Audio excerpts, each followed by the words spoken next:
Welcome. We'll get started in a couple of minutes.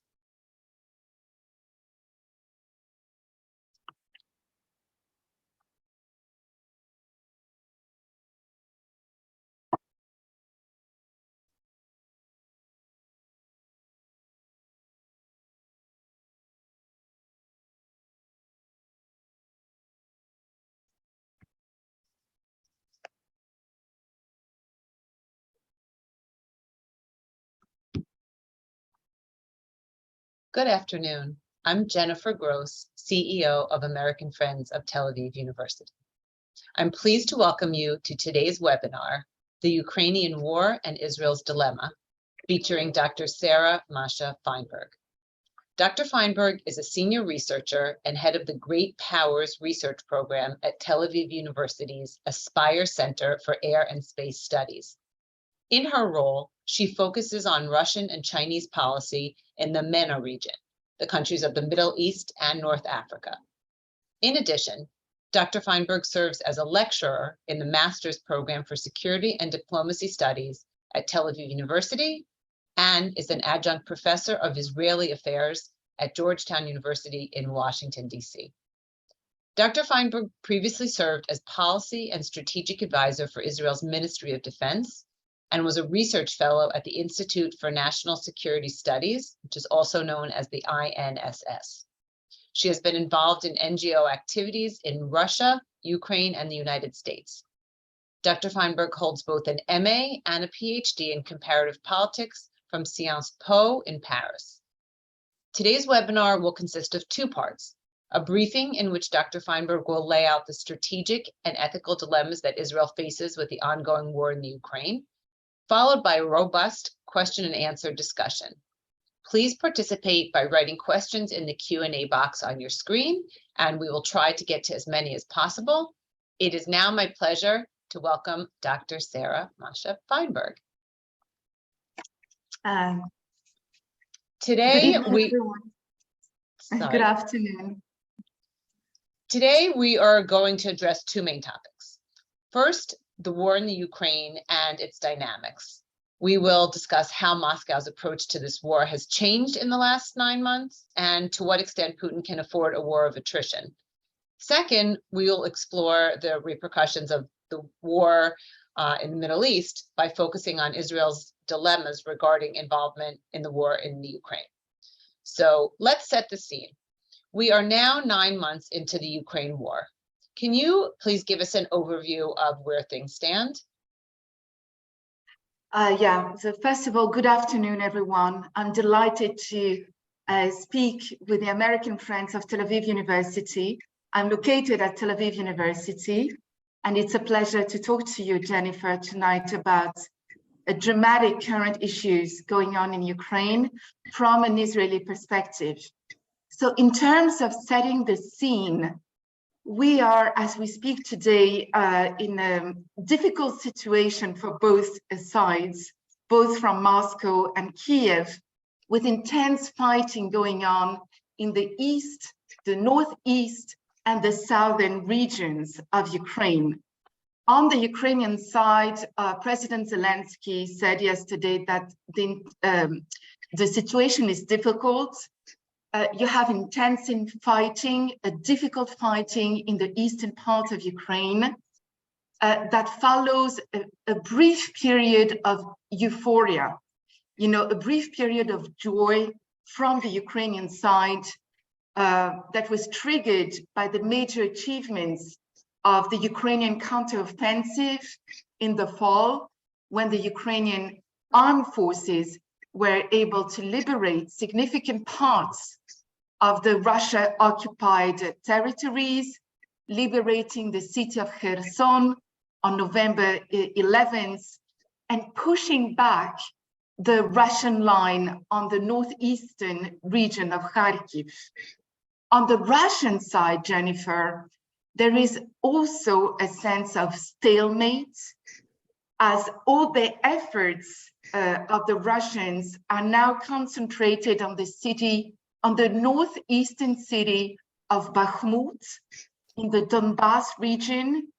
The Russian forces continue the efforts to defend against Ukrainian counteroffensive operations and try to regain lost positions along the Stavove-Kremina line. So we are pretty much in a situation when Ukrainian forces are attempting to push back the multiple Russian defense lines on the ground, both in the eastern parts and in the southern parts of Ukraine. In terms of strategy, we've seen a kind of reshift of strategy from both sides in October and November. On the Russian side, we've seen, Jennifer, a new focus on the demoralization of the Ukrainian population and the demoralization of the European population. Let me explain. First of all, we've seen a systematic and repeated series of attacks on Ukraine electricity distribution grids, primarily with Russian cruise missiles. So this is an example, as the British intelligence published it, of a conscious and deliberate Russian strategy to implement the concept of a strategic operation for destruction of critically important targets. Russia is destroying the energy infrastructure of Ukraine. The second aspect of this strategy is their attempt to trigger a new refugee crisis. You know that since the start of the war, some 7.9 million Ukrainian citizens left Ukraine for Europe. It is assessed that in the coming months, we will have an additional 100,000 Ukrainian refugees in Europe. So this is a conscious Russian strategy to trigger or to increase a sense of crisis in Europe. And the third aspect of this overarching demoralization strategy is Russian renewed use of the energy weapon. You know that last August, President Putin turned off the taps of a big pipeline to Europe. And as a consequence, the fuel prices have surged. And it is estimated that the real average residential European gas and electricity costs are 144% and 78% above the figures for the period from 2000 to 2019. So if you had a significantly increased cost for energy for any European citizen. So Russia is clearly conducting an overarching, multidimensional demoralization strategy through the destruction of critical national infrastructure, the attempt of creating a refugee crisis in Europe, and the cutting the gas to Europe, which is leading to increasing energy prices for the simple European citizen. One of the questions, you know, in the expert community is whether this strategy will work. It is a strategy that creates an indiscriminate and widespread humanitarian suffering, both in Ukraine and in Europe. You know, Jennifer, it is assessed that should the winter be harsh, this energy crisis might trigger an additional 330,000 human lives. It may have a very, very heavy human cost also in European countries. So there are many discussions on whether this will work or not. Some people say that it cannot work in Ukraine because President Zelensky and the Ukrainian establishment have developed very, very strong psychological and economic coping techniques. So they've developed their resilience since the beginning of the war. So this shock effect might be mitigated by this. And also, I would like to quote a major study that was conducted by Thomas Griffith about the impact of the bombing of critical national infrastructure.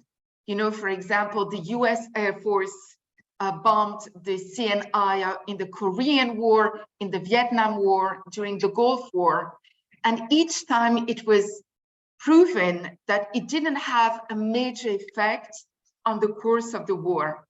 So we may expect that it will not change the course of the war, but it is early to tell.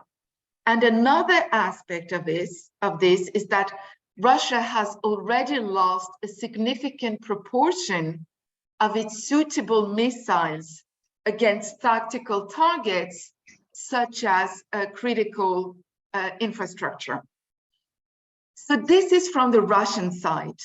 From the Ukrainian side, we see a deep sense of anxiety with the winter coming and the Ukrainian population suffering, you know, from the lack of heat, water, and basic needs. We see a continued strategy of enabling the Russian troops to concentrate all their efforts, all the military efforts in conquering and occupying villages and cities that are not so important from an operational and strategic point of view. In a way, the Ukrainians have developed a sense of a trap strategy. They're luring the Russians in enabling them, you know, to focus on certain cities. And the idea is to continue degrading the Russian equipment, create major losses, trigger losses among soldiers, and create ripe conditions for additional Ukrainian counteroffensives in the winter. Vis-à-vis the West, they continue to try and mobilize Western civilian and military resources. The United States has committed to helping Ukraine, not only militarily, but in terms of providing electricity and compensating for the loss of energy that the Russian bombings have provoked. So we've talked about the situation, we've talked about the strategy. Jennifer, let me talk now about the capabilities, because this war is an industrial war. And this is a war about the available resources that Russia enjoys at the moment and that the Ukrainian side can mobilize in the coming weeks, you know, ahead of this very, very dark winter. So on the Russian side, you know, we are lacking, you know, reliable information. We've seen that during the last major bombings, you know, across Ukraine in October and November, we've seen that Russia has continued to launch its entire range of long-range precision-guided weapons, such as the Kh-55, the Kh-101 cruise missiles that were fired from its strategic bombers and the ground-launched Iskander missiles. We've seen also the launching of S-300 surface-to-air defense missile systems, but we do observe, and I mean, experts from Brand and CNA and RUSI also can confirm this, we observe a significant weapons shortage. Many signs indicate that Russia is running low on more advanced missiles, so it will have consequences on Russia's strategy.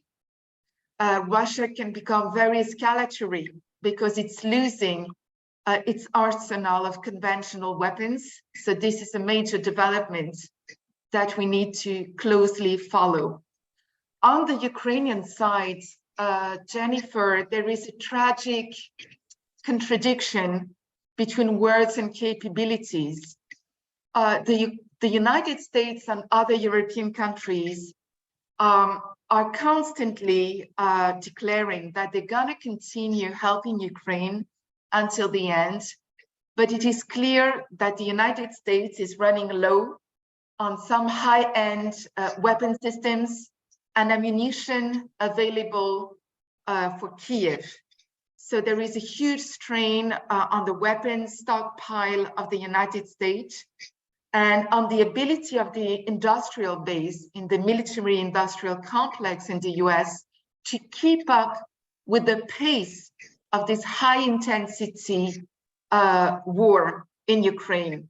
There are many concerns regarding the US capability to continue providing Stinger anti-aircraft shoulder-fired missiles, HARMS anti-radiation missiles, even the very famous portable Javelin anti-tank missiles. So this development is of major concern and is often discussed in the expert community. Because if you combine together Russia's depleted ammunition and a stock of weapons and the depleted arsenal that the US and the Europeans can provide to Ukraine, we'll be in a situation in a few months from now when both sides are running short of conventional weapons and ammunition. And this could open, the way to different escalatory or de-escalatory scenarios. And this is something that we can discuss further in the Q&A. Well, let's talk for a minute. You raised a good point. So if Russia is running through their conventional weapons, and if the United States is either decreasing in appetite or in ability to send conventional weapons, do we have to worry that Russia might turn to the nuclear weapon option? Is that on the table in a real way besides just empty threats?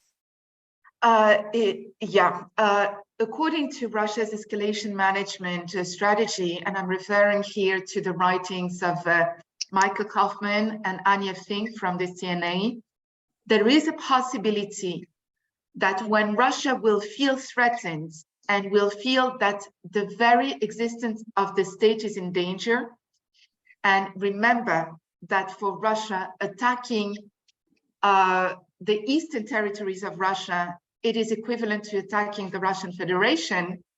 And if the Ukrainian side attacks those territories and Russia is running low on high-end weapons and efficient ammunition, it might be tempted to use its nuclear weapons. We are talking now about tactical weapons, non-strategic weapons that could be launched in different way. Russia could just activate a tactical weapon, to the sea, not creating any harm to the civilians or to any infrastructure, just to signal its determination to stop this war.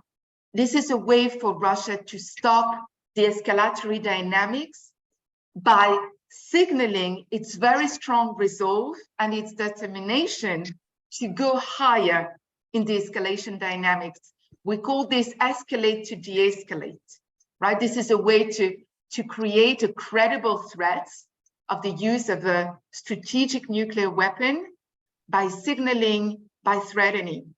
We could also see Russia, and I mean, this is discussed more and more in Ukraine, launching a tactical weapon to Ukraine itself, creating an ecological disaster and a humanitarian one as a way to put pressure both on the West and on the government of Zelensky to capitulate to Russian demands.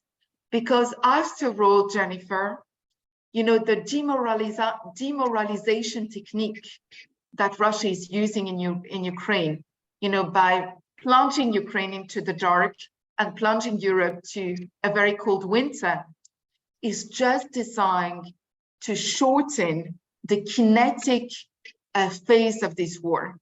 Russia wanted to have a short war. I mean, the plan didn't work out, but it still wants to shorten the kinetic phase of this war and to reach some kind of settlement that would prove victorious for Russia, both in the domestic scene and in the international arena. That's why the nuclear option is possible. And that's the tragedy of this, because the more the Ukrainians will win against the Russian side, and the more Russia will feel weakened and threatened, the more Russia will feel prone to resort to some kind of nuclear option along a very, very wide range of options. Right, you have a situation, I think, where on the Ukrainian side, Zelensky is fighting for the future of the country. He sort of can't back down, or the country ceases to exist. On the Russian side, if Putin is a student of history and he saw what happened with Khrushchev and with Gorbachev, he's not going to back down and appear weak. You have the West, where between the refugee crisis and, I think it's just, it gets old and gets tired. Like, is diplomacy a possibility? Is there any, possibility that this can go through diplomatic channels? So first of all, diplomacy is a possibility that exists. You've had rounds of discussions, of back channel discussions since the beginning of this war, with pauses, but we've had some dialogue, sometimes through Turkey, sometimes through other actors. But Jennifer, one of the issues that is raised and that the Ukrainian side is constantly emphasizing is that diplomacy, in the Russian conception of warfare, and according to the Russian views of what Russia calls new generation warfare, diplomacy is one of many tools. It's a non-kinetic tool that should be combined to other options, meaning that in Russian strategy, in Russian view, using diplomacy can go hand in hand with the continuation of war, with increasing, the level of escalation in the battlefield. And diplomacy is just one of many tools that Russia is using to reach its strategic goals. So we shouldn't be fooled by a Western view according to which there is a time for war and a time for peace.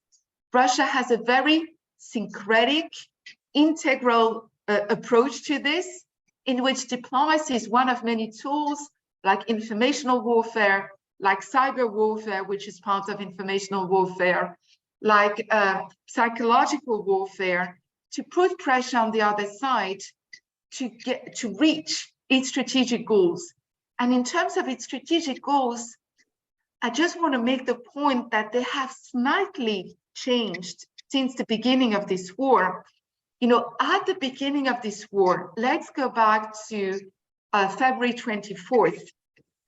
At this time, Putin had pretty much three main strategic goals that were to be attained, reached via a blitzkrieg, contactless, sophisticated, super modern special operation, right? The first goal was to dismantle Ukraine as a sovereign political entity and subjugated to Russia through a rapid fall of the regime, the replacement of Zelensky by a puppet, a pro-Russian regime. The second goal was to limit the Western intervention in the fighting and ensuring the backing of the rest of the non-Western world, China, India, Iran, North Korea, you name it. And the third goal was to strengthen Russia's ability to withstand external pressure, to withstand sanctions, and as part of this effort to ensure the internal cohesion of the Russian population. Now we've moved from a blitzkrieg, very short war, to some kind of replay of 1941. Russia has reframed this war as a total war, as a messianic war. It combines, the leitmotif of the Great Patriotic War of 1941, 1944, 1945, and some kind of Russian Orthodox leitmotif of the Russian civilization fighting the forces of evil. And now that with the reframing of this war, now that this war is a war of attrition against the West, the goals have changed. And now it's not about, precipitating the fall of the Ukrainian governments. It's about re-engineering the demographic DNA of Ukraine. The idea is to really force the Ukrainian population to leave the territory, to absorb as many Ukrainian refugees, including children, and forcibly to the Russian Federation, to make sure that Russia continues to occupy at least 15% of the Ukrainian sovereign territory, pre-February 24th. So you have a major re-engineering of Ukraine that is tantamount to what happened during World War II. When the Soviet Union massively forced the exile of the Chechen population and the Crimean Tatars, you have a Russification policy in the occupied territories, which is accompanied by major violence, systematic rape of women. I mean, this is a very, very serious intervention, and this is one of the goals. The second goal is about crippling Ukraine economically. This war is about making sure that Ukraine will not be viable economically as a state for at least 50 years, forcing the engineers to flee Ukraine, destroying the infrastructure. It's about putting Ukraine on its knees for a very long time. And I have to say that I'm afraid that the Russians are going to be very successful at this. Even if tomorrow, Jennifer, they sit at a negotiation table, there is no quick solution to the demographic catastrophe, the economic catastrophe that they have sown in Ukraine. It feels like the Russian adventure in Afghanistan. It feels like that, but you have major differences. First of all, it's about this war. It has two main dimensions. It's a war between two states and two narratives about Russia and Ukraine. And it's a war between Russia and the rest of the world. The war in Afghanistan was a war, it was a proxy war via insurgency groups. And it didn't have the absolute total dimension that we're seeing in this war in Ukraine. So this is the first aspect of this. But on the other hand, you're right that there are many parallels between those two wars. One of them is the number and the intensity of casualties among the soldiers, the Russian soldiers. The war in Afghanistan was about, from the Soviet regime point of view, was about hiding the amount of losses amongst the Soviet soldiers. You may remember that they were sent to special islands so that the entire Soviet population wouldn't see them. And now the Russian government is making every effort to hide the number of casualties. But here, the major difference, Jennifer, in my view, is the digital space. Ukraine has become the most transparent war that humanity has ever experienced. I mean, we've had transparent wars before. It's transparent because of social media. It's transparent because of satellite imagery. It's transparent because of the conscious strategy of the American and British intelligence to share the information with the entire world as a deterrent action against Moscow. So it's much more difficult for the Russians to hide what is going on and what is happening with their soldiers. So that's the difference also with Afghanistan. Speaking of which, you know, we hear sort of two narratives here in the West. One is that Russia's doing a complete and total information blitzkrieg internally and talking about, you know, they're ridding Ukraine of Nazis, and this really is part of the former Soviet Union, and it's part of Greater Russia. And so trying to, from a nationalist perspective, engage the populace and excite the populace about getting involved in the war. On the other hand, we hear that the Russian populace this isn't a popular war. They don't want to do this. They don't think that this is an aggression that they want to be involved in. Do you have a perspective, a sense about that? It's a great question.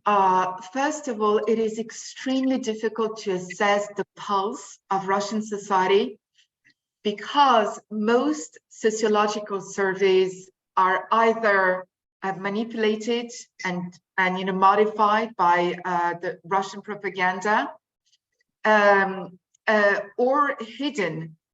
The only sort of reliable sources that we have is from the Levada Center.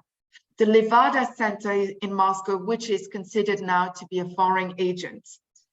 And if you look at the statistics of the Levada Center, you see a very, very interesting dynamics. On the one hand, there is a decreased, but still very significant support for this war and for the rationale of this war. But this support, Jennifer, is accompanied by a very, very strong sense of anxiety, a very strong sense of justification. People have an urge to justify this war all the time. There is a deep sense of guilt. Just remember that almost in every single Russian family, you have friends and relatives in Ukraine. I mean, this is a war between two families. This is not a war that is far away in Afghanistan. This is a war between neighbors and between families. You have a sense of despair.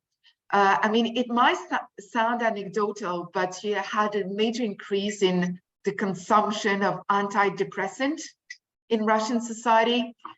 So this is something that we're seeing definitely. In addition to that, you have many acts of stealth resistance, acts of sabotage of people who don't go to conscription, acts of Russian mothers, of soldiers who try to resist what is going on, you know. And the Russian regime is extremely sensitive to the pulse of this population. You know, they've stopped the first wave of mobilization quite quickly. The mayor of Moscow, Sobyanin, made sure to inform, you know, the population of Moscow that the mobilization has ended. It remains to be seen how the Russian public will react to future waves of mobilization. And given the war dynamics that we've discussed before, there will be future waves, additional waves of mobilization. And I'm not sure that the Russian public will remain as passive as it was.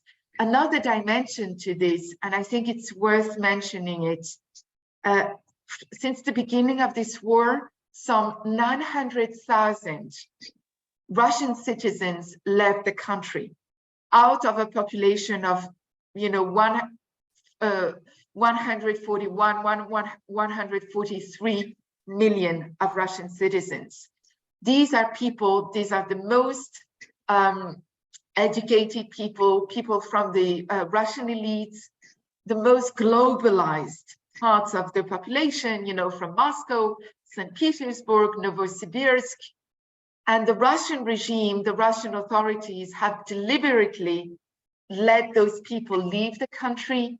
The idea was to really calm down, the opposition, and to make sure that the security forces, including the Rosgvardia, that was established to suppress, opposition, internal opposition, would be mobilized for the war in Ukraine. So this strategy has worked up to now, but it remains to be seen what will happen next.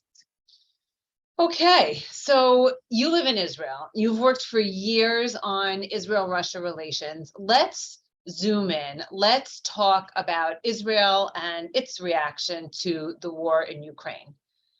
There are many reasons Israel is in an extraordinarily difficult position.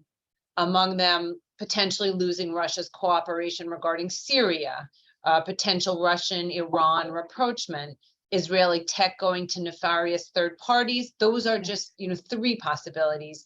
Can you talk to us about Israel's dilemma about involvement? What are Israel's greatest fears? What are the issues here? Sure. First of all, we don't have any acting prime minister at the moment. And I don't envy the prime minister. This is a very difficult situation. First of all, I'd like to encourage our listeners to read a very, very good piece written by my colleague, Lieutenant Colonel Daniel Rakov and Dr. Pnina Shuker, which is entitled "The Reasoning Behind Israel's Refusal to Supply Weapons to Ukraine." It was published a few days ago in the Jerusalem Strategic Tribune, and it does a great job in mapping out the difficulties and the dilemmas. So to zoom in, I suggest starting with the large picture. Israel is not the only country having dilemmas. And basically around Russia and during this war, you have three main positions. One position is the Western position, the position of the Western governments and societies alike, where you have a major consensus of supporting Ukraine militarily, economically, from a humanitarian point of view. So this is the West. And then, to quote Professor Angela Stent from Georgetown University, you have the rest. You have the rest and the rest.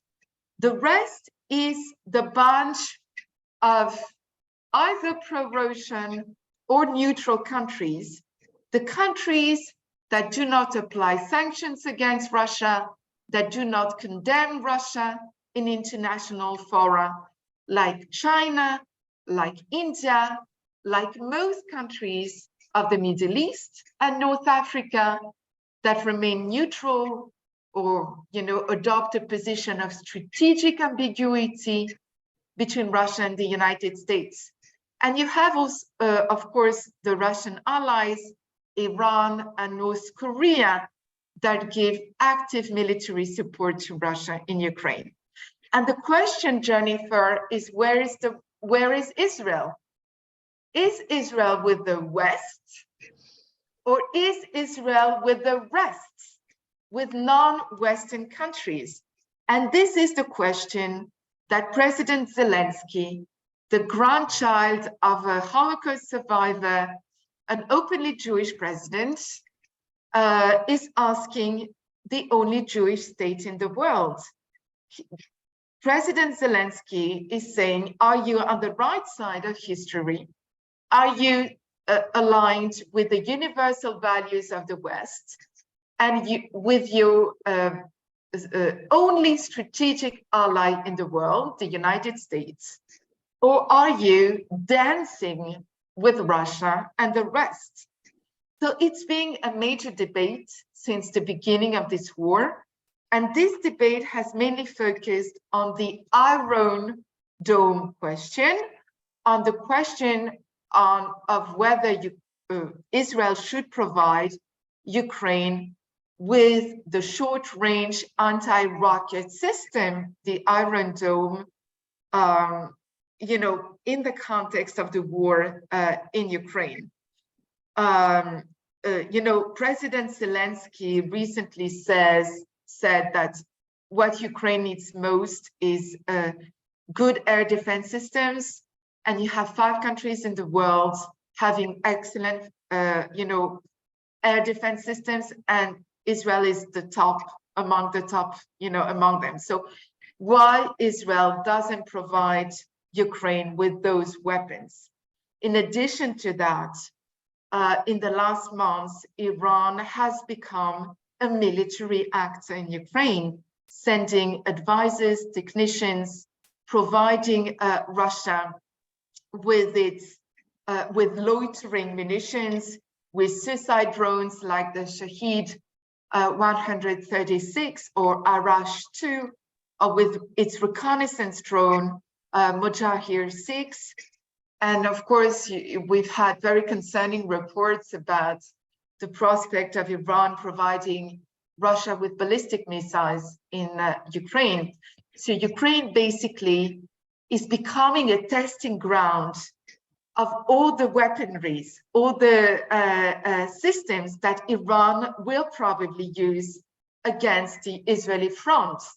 So Zelensky is saying, why are you not helping us? We have the same enemy, and because of you, Iran is gaining very, very precious testing grounds that will make its systems more efficient against the Israeli civilians, the Israeli population in the next war. So there is a very intense debate, in the Israeli security establishment, in the Israeli media community about on this question: are we on the right side of history from a moral point of view, and are we smart from a strategic point of view, right?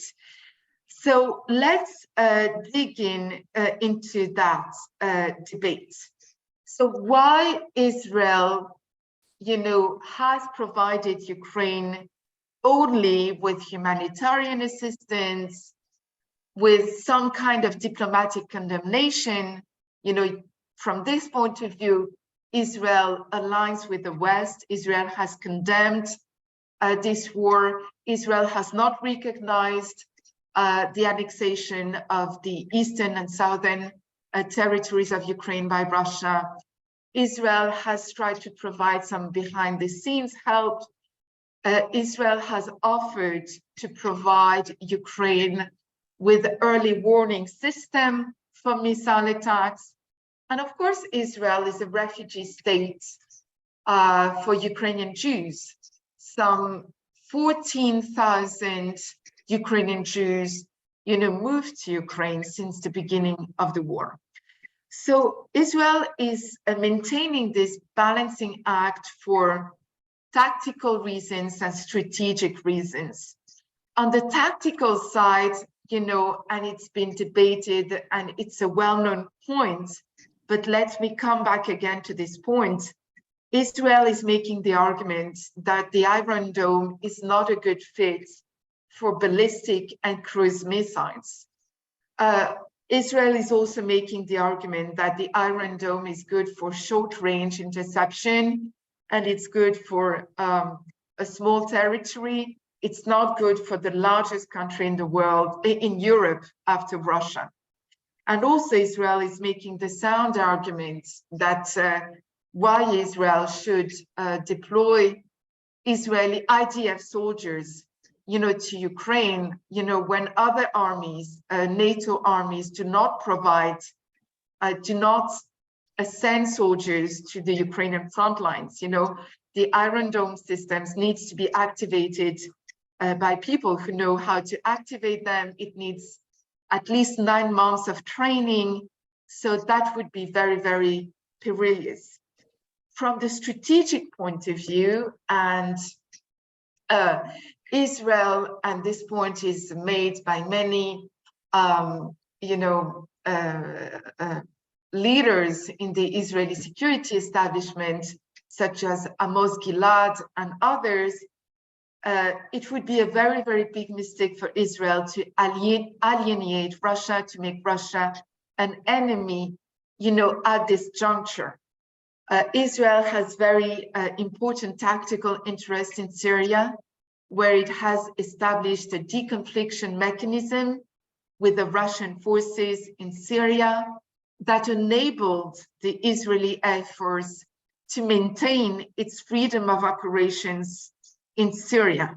So this is very important to keep that line of communication in Russia, with Russia, in order to manage tensions and enable Israel to conduct its war between wars operations, meaning trying to contain the Iranian presence in Syria and to avoid the transformation of Syria into a new Hezbollah state.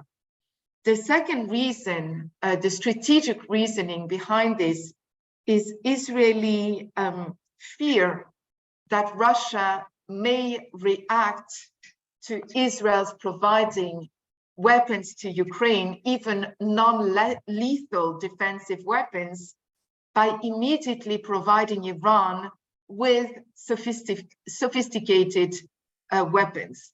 Actually, Russia has been very clear about this. Russia is explicit. Russia said that it would consider any transfer of even defensive weapons to Ukraine as an end to this partnership and friendship, meaning, you know, there is a green line to provide sophisticated weapons to Iran. And just to give you a little bit of a background, I mean, you're aware of this, but Russia up to this point has maintained a very clear balancing act between Iran and Israel, and Russia doesn't have any strategic interest to convert Israel into an enemy in the Middle East. Israel is a very precious Western ally for Russia, a Western partner, not ally, and it has a keen interest in maintaining that relationship functioning. And the third aspect, and this is a critical aspect, is connected to the Russian Jewish community. You know, last August, Russia closed the Sukhnut, the Jewish agency, offices in Moscow. It continues to function online, but it was a clear signaling from Moscow that there would be a quid pro quo should Israel change its attitude in Ukraine. This is a very long game. This game has been going on since 2014, you know, with the annexation of Crimea, when it was clear that Israel shouldn't adopt a an anti-Russian stance after the annexation of Crimea. Israel has tried to keep some kind of balancing position because it was clear for both sides that what is happening in Ukraine, or Israel's position in Ukraine, would have a counterpart, would have a response in terms of Russia's position in the Middle East. And actually, Israel's careful position in 2014 was quote unquote rewarded by Russia's cautionary position during the war in Gaza in 2014, when Russia condemned the war in very, very mild terms, you know, during this very long operation. So this is the reasoning at the strategic level. But, and this is the crux of the dilemma, you have other strategic calculations at play. First of all, Israel risks to pay a very, very high reputational price on the other side of the Atlantic Ocean, with the Democrats and the Republicans alike not being very happy about Israel's position vis-à-vis Ukraine. At the beginning, Israel received a lot of pressure from the Americans. Now this pressure is less important, but we have a very complex constellation, Jennifer, of a deepening crisis between, the Jewish American community in Israel, with the government, having far-right elements, with the question of the reform and conservative Jewry. So we have this element in place, and we have a disengaging United States from the Middle East.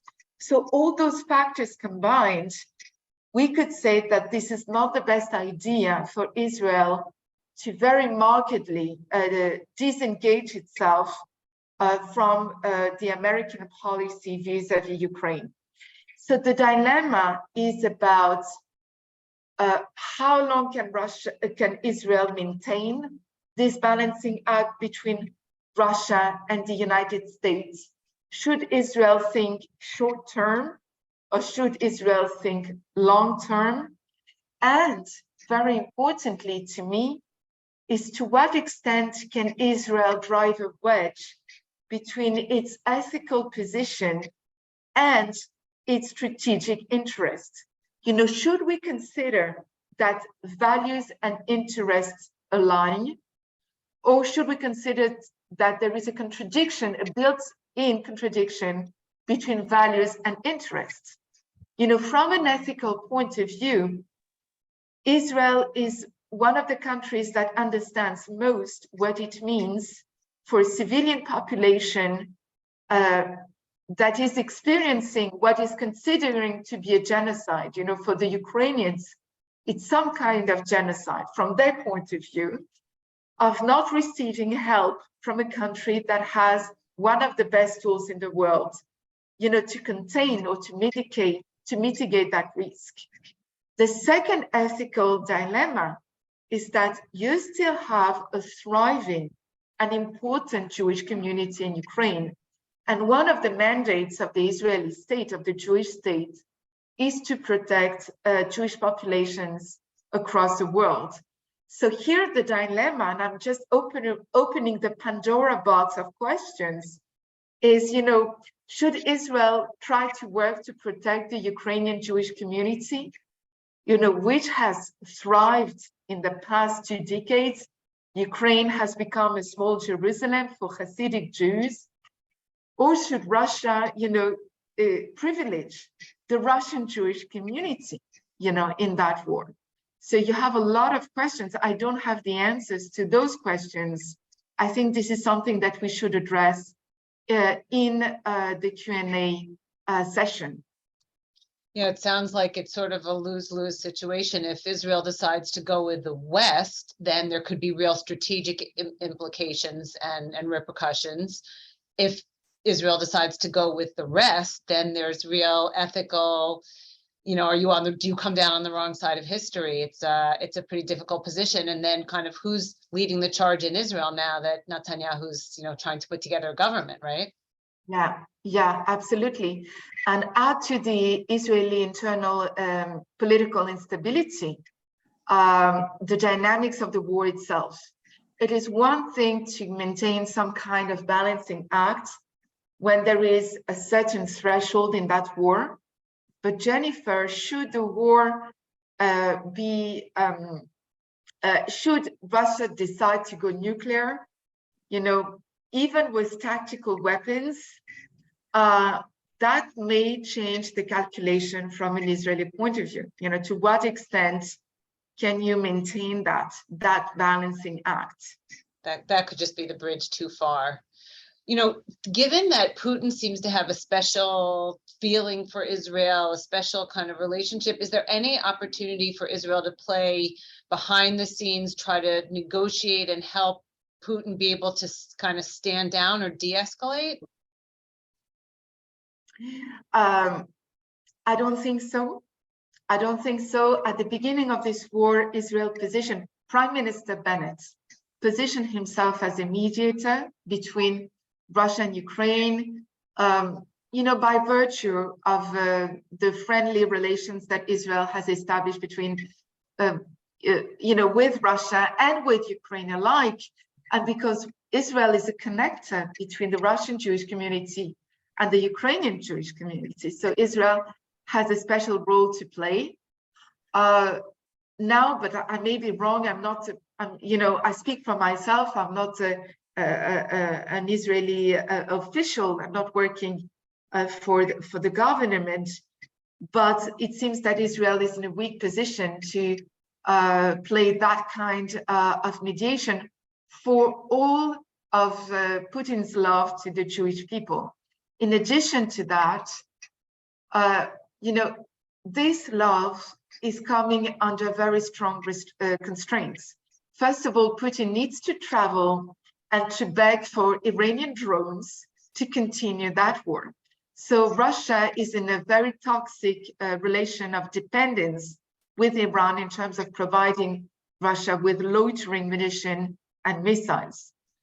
Second, we've seen the development, especially during that war, of what we call in Russia the party of blood, of far-right messianic elements, with the rise of Prigozhin, the head of the mercenary group Wagner, the rise of Kadyrov, the head of the Chechen forces in Ukraine.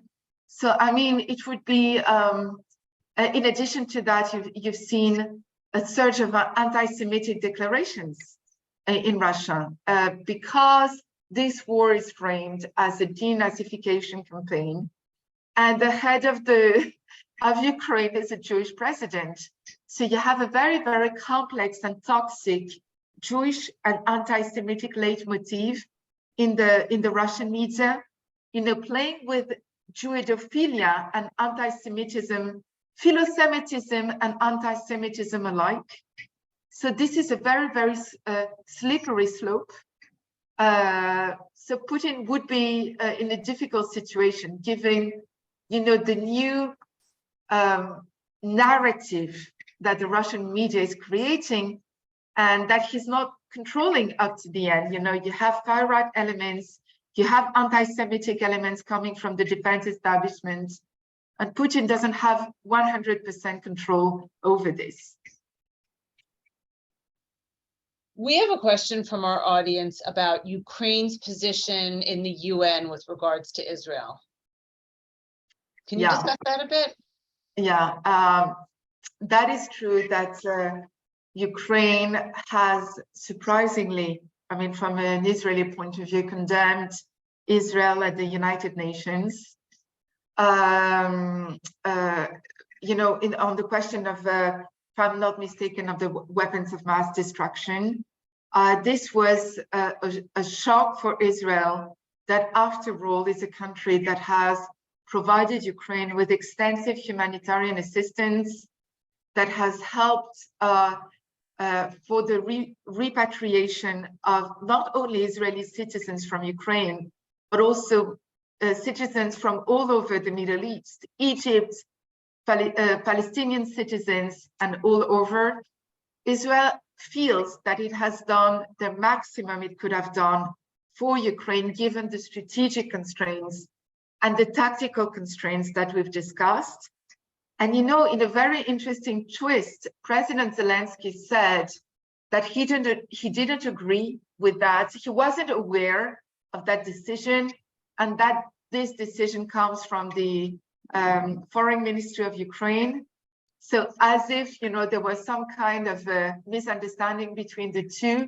And this is a way for him, or for the Ukrainian establishment, to signal their displeasure to Israel, but at the same time to leave the door open to some kind of negotiation for enabling behind the scenes help, or some kind of open and official help from Israel at the military level, Wow, well, thank you, Sarah. This has been absolutely fascinating, and I know we could have continued to speak for much longer.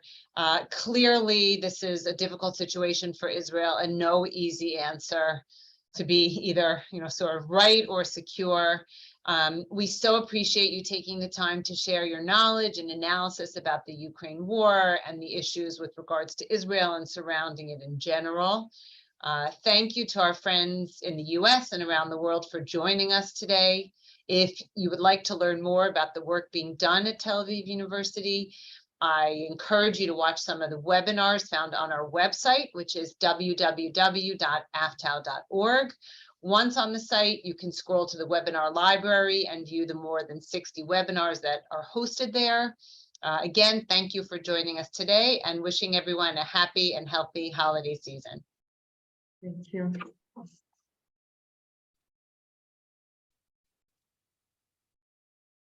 Thank you. Thank you, Jennifer. Thank you so much for having me, and enjoy the rest of your day. It was Thank you great for to joining see us. you and Kelly.